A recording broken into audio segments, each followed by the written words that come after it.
इस पर आ जाते हैं कि 5 कैंडिडेट्स यहाँ से हैं, कुछ निर्दलीय भी है जो यहाँ से अगर 1000 वोटें भी लेते हैं, आप आम आदमी पार्टी को भी ले लीजिए, 1000 से 1500 वोट अगर वो खींच लेते हैं और पिछली बार का मार्जिन 1700 का था, तो ये सिरदर्द तो नहीं बढ़ाएगा शमशेर गोगी के लिए? नहीं नहीं, इस बार तो मैं आपको बता दिया भी जनता इलेक्शन लड़ रही और मार्जिन भी तय जनता ही करेगी। ठीक है सर, मैं कांग्रेस पार्टी पर आता हूं और कांग्रेस पार्टी के वर्किंग स्टाइल पर आता हूं। जब टिकटों की अनाउंसमेंट हुई तो शुरुआती दौर में आपका नाम तो आ गया, क्योंकि जो पहली लिस्ट आई 31 की फिर 1 की, उसमें 28 सिटिंग एमएलएस थे, आपका भी नाम उसमें था। लेकिन उसके बाद 11 तारीख तक लिस्ट का वेट ही करते रह गए। लिस्ट इतनी देरी से निकालना ये कहीं कैंडिडेट्स के लिए भारी तो नहीं पड़ गया?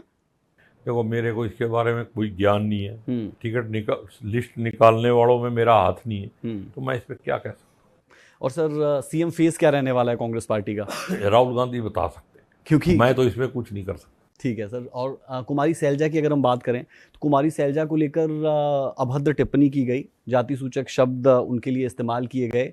उसके बाद भूपेंद्र सिंह हुड्डा का हालांकि बयान भी आया कि वो हमारी बहन है और इस तरीके की शब्दावली का इस्तेमाल नहीं होना चाहिए। देखो, जिस आदमी ने भी ये, उसकी मानसिकता ही ऐसी होगी, वरना मेरे लिए तो देवी आओ। जाति इसमें कहा गई, एक तरफ तो नारी की हम इज्जत करते हैं बहुत, और फिर हम उसके ऊपर ये बातें करें, तो मेरे को लगता नहीं, ये सब गलत बात है, निंदनीय है। और आपको लगता है कि विधानसभा के रण में कुमारी शैलजा को होना चाहिए था, क्योंकि उन्होंने तो इच्छा जाहिर की थी? हाई कमांड तय कर चुकी है, इसके बाद टिप्पणी करना ठीक नहीं है।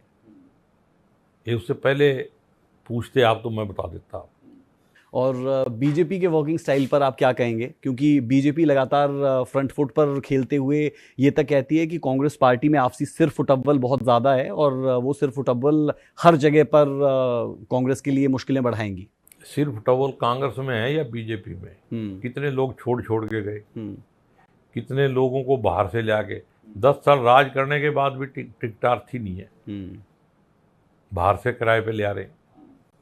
तो बीजेपी की किसी बात का मैं जवाब ही नहीं देना चाहता। बीजेपी मतलब एक ऐसी पार्टी है जिसको इस देश से कोई लेना देना नहीं। सत्ता में बनने के लिए वो कुछ भी कर सकते, और 10 साल में उसके सबूत है। इलेक्शन के बाद आप आना, मैं एक एक बता दूंगा। ठीक है। कांग्रेस पार्टी के घोषणा पत्र की अगर बात करें तो वो ओपीएस की बात कर रहे हैं, ओल्ड पेंशन स्कीम को बहाल किया जाएगा। उसे शमशेर गोगी कैसे देखते हैं? मैं कहता हूँ कांग्रेस का जो घोषणा पत्र होगा उसको 100% लागू करने की कोशिश की जाएगी, ये मेरे को पूरा यकीन है। मैंने अभी सुना है भाई औरतों के लिए भी एक रखी गई है, और जैसे 2000 रुपये दिए जाएंगे। हाँ, जो बात उन्होंने कही है, 300 यूनिट शायद फ्री बिजली है, मैंने पूरा पढ़ा नहीं अभी, लेकिन जो कांग्रेस कहेगी वो करेगी।